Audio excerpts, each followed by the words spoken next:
कहानी है जीना मुश्किल या मरना। मोहित नागर कंप्यूटर पर अपने प्रोजेक्ट की रूपरेखा बना रहा था कि विशाल सर जोर जोर से उसका नाम पुकारते हुए वहां आ गए। नागर चौंक उठा। आखिर ऐसी कौन सी जरूरत आन पड़ी विशाल सर को, जो ऐसे उतावले हो रहे थे। उसने कंप्यूटर कक्ष से निकलकर कहा, मैं यहाँ हूँ सर, कोई जरूरी काम था क्या? हाँ, जल्द से जल्द एक आर्टिकल लिखना होगा तुम्हें। आर्टिकल? मोहित अनिच्छा से बोला। कंप्यूटर पर मगजमारी के बाद उसका कुछ भी करने को दिल नहीं कर रहा था, पर उसके वरिष्ठ अधिकारी विशाल तो अपनी ही धुन में थे। मोहित हेड ऑफिस ने हाल में ही एक सर्वे किया था। उसके हिसाब से केरल में आत्महत्या की दर बढ़ती ही जा रही है। देश के अन्य भागों की तुलना में इन मौतों की संख्या लगभग 3 गुनी है। ओह, मोहित सिहर उठा। उसकी इस प्रतिक्रिया से विशाल उत्साहित हो गए। हर रोज 28 लोग मर जाते हैं यहाँ इस तरह, तो क्यों न इन आंकड़ों के साथ तुम्हारा एक जोरदार लेख भी हो जाए। After all you are the best at writing such kind of stuff. कहकर वे हंस पड़े। उनकी वो हंसी नश्तर बनकर उसे भीतर तक चीरती चली गई। हंसी के साथ साथ कुछ चीखें भी सुनाई पड़ने लगी थीं। चीखें जिन्हें केवल वो ही सुन सकता था। संभलने की कोशिश में अपने सर को झटक दिया था उसने। विशाल जा चुके थे। मोहित को एक विचित्र मनोदशा में अकेला छोड़कर मलयाली समाज में व्याप्त वह आत्मघाती प्रवृत्ति, विषाद से टूटते हुए लोग, दम तोड़ती हुई जिजीविषा, इन सबको कलमबद्ध कर पाना सहज नहीं था। अवसाद केरल की दौड़ती भागती हुई जिंदगी का कड़वा सच। किसी को दूसरे के दुख दर्द के लिए समय नहीं। मशीनी तर्ज पर जीते हुए संवेदनाएं भी सुन्न पड़ जाती हैं। खिन्नता के लक्षण वयस्कों ही नहीं, किशोरों और बच्चों में भी पाए जाते हैं, और जब बचपन ही अवसादग्रस्त हो तो फिर भविष्य।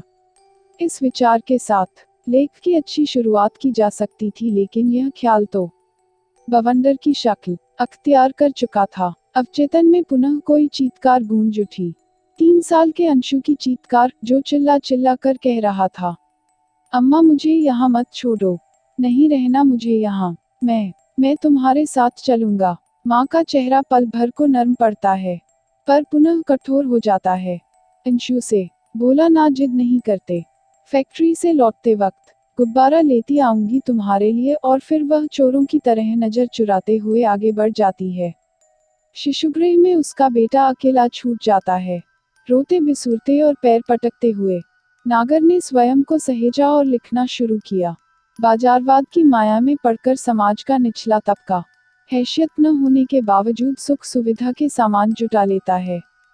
बदले में पाता है भारी भरकम कर्ज की सौगात, जो अंततः उनके गले का फंदा बन जाता है। ऐसी कई घटनाएं देखने सुनने में आई हैं, जब लोगों ने अपने बच्चों को जहर देकर खुद की भी लीला समाप्त कर ली। कारण उधार चुकाने में असफल होना। आत्महत्या की घटनाओं में उधार चक्र की एक बड़ी भूमिका है। मोहित ने गहरी सांस ली। लेख पर एक सरसरी निगाह डालने पर लगा कि यहाँ उसने निम्न वर्ग और निम्न मध्यम वर्ग की दुश्वारियों की चर्चा ही नहीं की। वे मजदूर, जो दिन भर हाड़तोड़ मेहनत करने के बाद भी मोटे चावल और रसम पर गुजारा करते हैं, या किसी सस्ते होटल में चाय के साथ मैदे का पराठा गटक लेते हैं। वे औरतें जो घर घर बर्तन मांजती हैं और शाम को अपने शराबी नाकारा पतियों के हाथों धुन दी जाती हैं। बड़ी बड़ी डिग्रियों के बावजूद चतुर्थ श्रेणी की नौकरी करने पर मजबूर इंसान। शराब की लत में घर बार लुटाते हुए नशेड़ी। शराब, हाँ ये अच्छा सूझा। मोहित ने अब पियक्कड़ों के बारे में लिखना शुरू किया। केरल में पियक्कड़ों की संख्या कहीं अधिक है। यह प्रांत इस मामले में पंजाब और हरियाणा को भी पीछे छोड़ देता है। इसलिए इसे गॉड जोन कंट्री के बजाय एल्कोहल जोन कंट्री कहना शायद ज्यादा मुनासिब होगा। इस तरह धीरे धीरे करके उसने 1.5 पेज लिख लिए। गनीमत है, नागर ने सोचा। लग रहा था कि कुछ भी नहीं लिखा जाएगा। चलो, कम से कम एक खाका तो बन गया दिमाग में कि कैसे लिखा जाना है। उसने फिर आर्टिकल को जांचा। अंतिम चंद पंक्तियों को पढ़कर वह स्वयं से बोला, वाकई पीने की आदत ने बहुतेरे घर उजाड़ दिए हैं। यहाँ ऐसा विचारते ही उसे पुनः अंशु की चीखें सुनाई पड़ने लगी। अभिजीत, पिता, स्कूल में मुझे पीटी मिस ने मारा। आप जाकर प्रिंसिपल से शिकायत क्यों नहीं करते? अंशु के अभिजीत, जो एक सेल्समैन थे, उस दिन कुछ ज्यादा ही चिढ़ाए हुए थे, मैनेजर की डांट से खींच जो गए थे। वही गुबार बेटे पर कहर बनकर टूट पड़ा। तू यहाँ से जाता है कि टीचर की तरह मैं भी जमाऊं दो चार हाथ। अभिजीत की गर्जना सुनकर अम्मा झट से आईं और अंशु को वहां से ले गईं। बोली, कितनी बार कहा है, छोटी छोटी बातों के लिए अभिजीत को परेशान मत कर। कितना थके हुए आते हैं दफ्तर से। फिर उन्होंने अंशु को एक चॉकलेट देते हुए ताकीद की। स्कूल में तो ये सब चलता ही है। भूल जाओ, जाओ मिठाई खाओ और मौज करो। माँ के पास कुछ और कहने सुनाने का वक्त नहीं था, सो वो रसोई में चली गई। अंशु ने अपनी लाल हथेलियों पर नजर डाली, जिन पर टीचर ने खड़े स्केल से वार किया था। उसकी हिम्मत नहीं पड़ी उन्हें अम्मा को दिखाने की। इसी से जब वे उसे चॉकलेट दे रही थी तो उसने अपने हाथ पीछे कर लिए थे। माँ समझी कि बेटा रूठा है और मिठाई उसके मुंह में ठूस कर चली गई। पर बात तो कुछ और ही थी। बेटे ने देख लिया था कि उसकी माँ खुद ही फैक्ट्री से अपने हाथ जलाकर आई थी। उन जले हुए हाथों से वह उसकी हथेलियों को भला कैसे सहलाती। फैक्ट्री में काजू बनाने की प्रक्रिया बड़ी कठिन थी। कच्चे काजुओं से जो तेजाब जैसा द्रव टपकता रहता, वह अक्सर हाथों को जला देता था। मोहित ने खुद को झिड़का। लेख में मन को एकाग्र करने के बजाय वो अपनी एक अलग समानांतर सोच लेकर बैठ जाता है। खैर, आत्महत्या से जुड़ा दूसरा प्रकरण साक्षरता का था। वह फिर लिखने लगा। 100% साक्षरता होना इस प्रांत के लिए गर्व की बात है।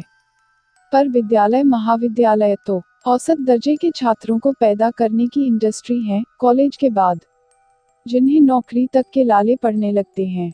निरुद्देश्य इधर उधर घूमना, बेखुदी में एक आध पैक चढ़ा लेना और सिगरेट फूंक कर जी हलकान करना, इनमें से कईयों के शगल होते हैं। ऐसे में युवा एक अंतहीन भटकाव के शिकार बन जाते हैं। हताशा और इच्छाशक्ति की कमी इन्हें ले डूबती है और खुदकुशी के लिए उकसाती है। लिखते हुए मोहित ने अचानक अपने कंधे पर किसी का हाथ महसूस किया। पलटकर देखा तो विशाल सर खड़े मुस्करा रहे थे। वह उत्साहित होकर आगे लिखने लगा।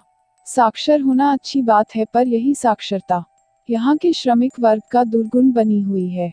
पढ़े लिखे होकर भी ये लोग समाज में ये समझा जाने वाला धंधा करने पर मजबूर हैं। इनकी यही खींच और अपने काम के प्रति अश्रद्धा यहाँ के उद्योगों पर बुरा असर डालती है और उद्योगों का सीधा संबंध बेरोजगारी से है। यहाँ मजदूरों की बड़ी बड़ी यूनियनें हैं और यह बात बात पर अपना कम्युनिस्ट वाला झंडा लेकर खड़े हो जाते हैं, जिसके चलते कई उद्योगपति केरल से अपना काम समेटकर कहीं और जमा लेते हैं। अगला मुद्दा स्वतः ही बेरोजगारी से जुड़ गया था। नागर को जमुहाई आ गई। उसने अपने हाथ ऊपर को फैलाकर उन्हें थोड़ा आराम दिया। समय कम था, लिहाज वो फिर से कलम लेकर जुट गया। केरल में शिक्षित बेरोजगारों की एक बड़ी फौज है। नौकरी न मिलने की स्थिति में ये अन्य प्रदेशों में जाकर बस जाते हैं।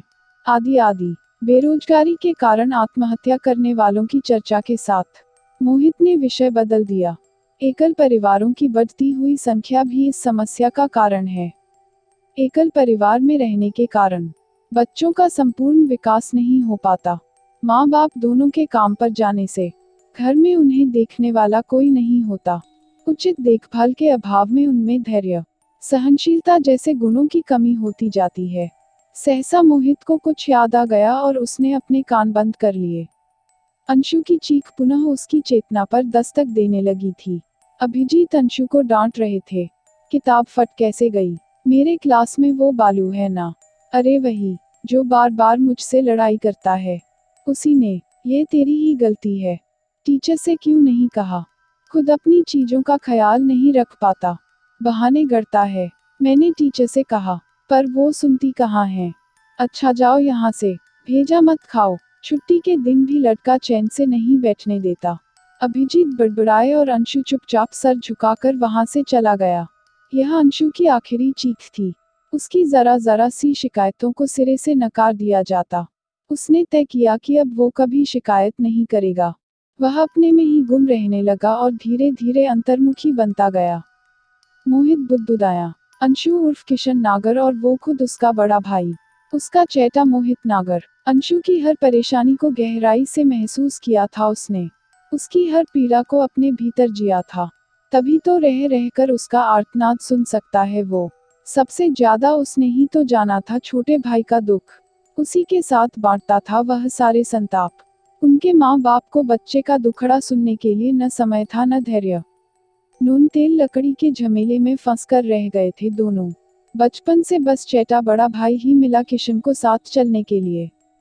जब संगी साथी उसे काका कौवा कहकर चिढ़ाते तो चेतन उन्हें डांट दिया करता। उसके आंसू भी अपने रुमाल से पोंछ देता। मोहित किशन से पूरे 7 साल बड़ा था पर चाहकर भी उसका पिता नहीं बन पाया। दादी की बहुत याद आती है मोहित को। 10 बरस की उम्र तक उन्होंने उसे पाला था। वे सदा उसके लिए भावनात्मक संबल बनी रही।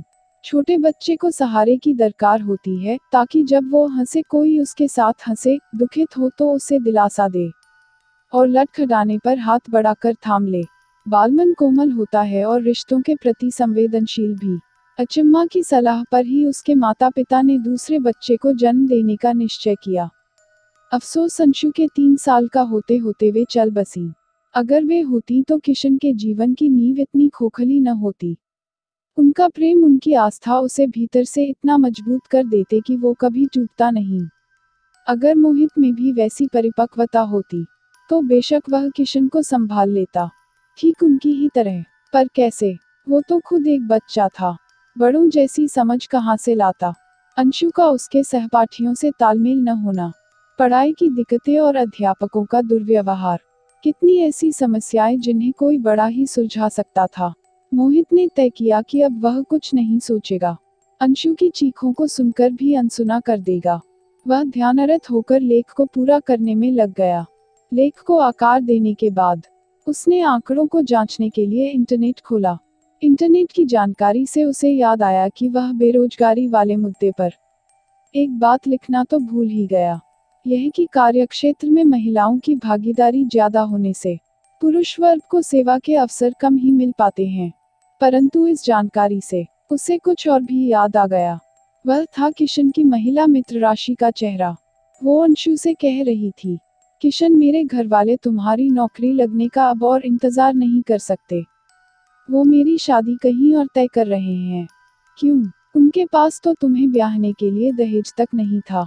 कोई गड़ा खजाना हाथ लग गया है क्या? अंशु के स्वर में व्यंग्य उभर आया था। खजाना तो नहीं, एक नौकरी जरूर हाथ लग गई है मेरे। और तुम तो जानते हो, केरल में नौकरीशुदा दुल्हन की वक़्त दहेज से कहीं ज्यादा है। तो अब तुम मुझ में कोई दिलचस्पी नहीं रखती।